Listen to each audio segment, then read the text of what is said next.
बेटियों को न्याय दो, न्याय दो, न्याय दो। बेटी हमारी विरासत है। We want justice. We want justice. We want justice. We want justice. We want justice. We want justice. We want justice. We want जिंदा है, तेरे कातिल जिंदा है। बेटी हमसे जिंदा है, तेरे कातिल जिंदा है। बेटी हमसे जिंदा है, तेरे कातिल जिंदा है। We want justice. We want justice. We want justice. We want justice. बेटी हमसे जिंदा है।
हमारी मातृशक्ति हैं, जो जननी है, उनका जो सम्मान है पूरी तरह से होना चाहिए। और वो देश कभी भी तरक्की नहीं करता जिस देश में महिलाओं का सम्मान नहीं होता। तो मैं आपके चैनल के माध्यम से ये कहना चाहूँगा कि हम लोग, हमारी पार्टी हर विधानसभा में ऐसे प्रदर्शन पुरजोर तरीके से इस चीज़ का विरोध करती रहेगी। ये प्रदर्शन रेगुलर जारी रहेंगे जब तक इनको फांसी नहीं मिलती। जो निर्भया कांड के बाद पोस्को एक्ट के तहत अनेकों कानून बने थे, क्या लगता है कानून व्यवस्था, लॉ एंड ऑर्डर क्या उसी हिसाब से बर्ताव करती है, चाहे भारत के किसी भी कोने पर हो? देखिए, सबसे ज़्यादा बड़े दुख की बात है कि हमारे देश में बहुत बढ़िया कानून होने के बावजूद यहाँ पर ऐसे हौसले बुलंद हैं गुंडे, बदमाश, मवालियों के, कि वो ऐसे अपराध करने की हिम्मत करते हैं। इसका मतलब कहीं ना कहीं जो सरकारें हैं वो लॉ एंड ऑर्डर को कंट्रोल करने में सक्षम नहीं हैं। उन लोगों को समझना पड़ेगा, जिस भी स्टेट में ऐसा अपराध होता है उस अपराध के विदिन वीक ऐसे लोगों को फांसी देने का काम होना चाहिए। पश्चिमी बंगाल की जो सरकार है उसके बारे में क्या कहना चाहेंगे? देखिए, वो सरकार अभी तक जो रिजल्ट आना चाहिए वो नहीं हो रहा। वहाँ की मुख्यमंत्री खुद एक रेपिस्टों के खिलाफ लेके धरना प्रदर्शन कर रही हैं, जो कि मैं समझता हूँ कि जब सरकार उनकी है, लॉ एंड ऑर्डर उनके हाथ में है, तो उनको ये चीज़ करने की बजाय उनको तुरंत के तुरंत उन लोगों को फांसी पे लटकाना चाहिए। कोई भी रेपिस्ट है उसको फांसी होनी चाहिए तुरंत, बिना किसी का टाइम बर्बाद किए हुए सरकार को तुरंत फांसी पे लटका देना चाहिए, जिससे समाज में मैसेज जाएगा कि ऐसे कोई घृणीय हरकत करता है उसको तुरंत सजा मिलेगी। तो इससे क्या है, क्राइम भी एकदम रुक जाएगा। जो कि ऐसा मॉडल होना चाहिए, ऑन द स्पॉट तुरंत गोली मार देनी चाहिए ऐसे लोगों को। सवाल अभी भी मेरे को जवाब नहीं मिला, जो खासकर बलात्कारी साबित होते हैं आखिर में जी, उनके लिए क्या मैसेज रहेगा? उनके मैसेज सर समाज के लिए मैसेज है, बहन बेटियों के ऊपर एकदम से हाथ लगा देना। सर प्राय बहन बेटी को अपनी माँ बहन जैसा समझना चाहिए। अगर कोई पुरुष गलत करता है उनको कौन है, उसको सरकार लॉ और ऑर्डर उनको जब पता चल जाएगा कि बहुत सख्त कानून है कि अगर किसी ने गलत किया उसको तुरंत फांसी पे लटका दिया जाएगा। कानून को नजीर पेश कानून हम हमारी एक ही मांग है, मुकेश जी की मांग ये है कि दरिंदों को फांसी। ममता सरकार ने इन लोगों को बचाने की कोशिश की है, उन लोगों को फांसी होनी चाहिए। ममता सरकार फेल हो चुकी है, लॉ एंड ऑर्डर फेल है बंगाल में, और इन लोगों को दरिंदों को फांसी होनी चाहिए और इससे सबक भी लेना चाहिए बंगाल सरकार को कि ऐसे पढ़े लिखे डॉक्टरों के साथ अगर ये अन्याय होगा, अगर गरीब बहन बेटियों के साथ क्या होता होगा वहाँ पे। आप लोगों ने उठाया है, जी। अगर सरकार इस पे एक्शन नहीं लेती है जी। तो आगे की अगुवाई क्या सरकार ने एक्शन लिया कहाँ उसको? सरकार एक्शन लेगी, नहीं लेगी तो हम प्रदर्शन करेंगे, सड़कें जाम कर देंगे। एक्शन लेती तो अब तक उसका दूध का दूध पानी का पानी हो जाता।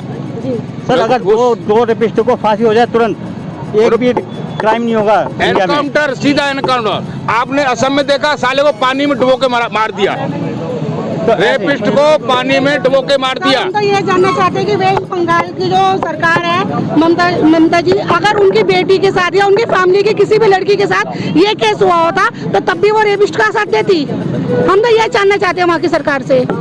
और हम जब लेडीज है, जब महिलाएं जब खड़ी होती है ना, वो जब दुर्गा का और काली का रूप ले लेती हैं तो वो चंडी भी बन जाती है। हम यही जानना चाहते हैं ममता जी से कि अगर ये काम उनकी फैमिली के किसी मेंबर के साथ या उनकी खुद की बेटी के साथ हुआ होता तो तब भी वो ये रेपिस्ट का साथ देती।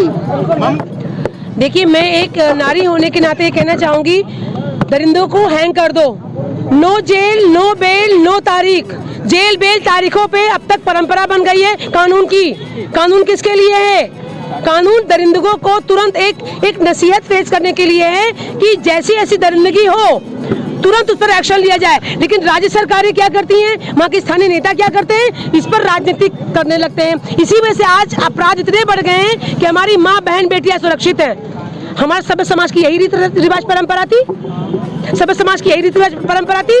जब संविधान पार्लियामेंट में बैठे हुए लोग संविधान को एक अमेंडमेंट लाएं, संशोधित करें और इम्प्लीमेंट करने के लिए उस पर कठोर तरीके से एक बिल पास करें। शूट एट साइट, ऐसी ही स्थिति में शूट एट साइट के अलावा नो विकल्प, no trial, no jail, no bail, no option. ये उपाय है कि रेपिस्ट को बीच चौराहे पर अंग भंग करके टांग दो, जनता के हवाले कर दो। नंबर 1। नंबर 2, जितने देश के वकील हैं, कोई भी बलात्कारियों के साथ नहीं खड़ा होगा। जिस दिन देश का वकील बलात्कारियों के साथ खड़ा होना बंद हो जाएगा, उस दिन रेप के कांड होने भी लगभग थोड़े कम हो जाएंगे। नंबर 3, जिस भी जगह से ये रेप हुआ है ममता बनर्जी के सरकार में, वहाँ साक्ष्यों को मिटाने के लिए दीवारें बनवाई गई, चुनवाई गई हैं, और जो अधिकारी से संबंधित उनको प्रमोशन कर दिया गया है। उन लोगों को, अधिकारियों को सस्पेंड करके उनकी जितनी संपत्ति कुर्की कर दी जाए और उनको सबसे पहले जेल में डाल दिया जाए। जब अधिकारी संबंधित विभाग के ऊपर एक गाज गिरेगी, उसके बाद ये घटनाएं कम होगी। ममता बनर्जी जी, कलकत्ता एक शक्ति का प्रतीक है। इतना नौ दुर्गा वहाँ पे इतना भयंकर तरीके से मनाया जाता है, आप वहीं की हैं। आप आताताइयों के साथ में, रेपिस्टों के साथ में तुरंत इस्तीफा दीजिए, नहीं तो हम नारियां जितनी भी देश की हैं, हम जाके गुनहगारों को गला काटेंगे। फांसी तो आप लोग देंगे, नहीं देंगे तो कोशिश ये करेंगे कि गुनहगारों तक पहुँच के हम उनका गला काटें। अगर ये गुनाह है, ये कानून के बाहर है, तो ये हमेशा गुनाह होना चाहिए। अब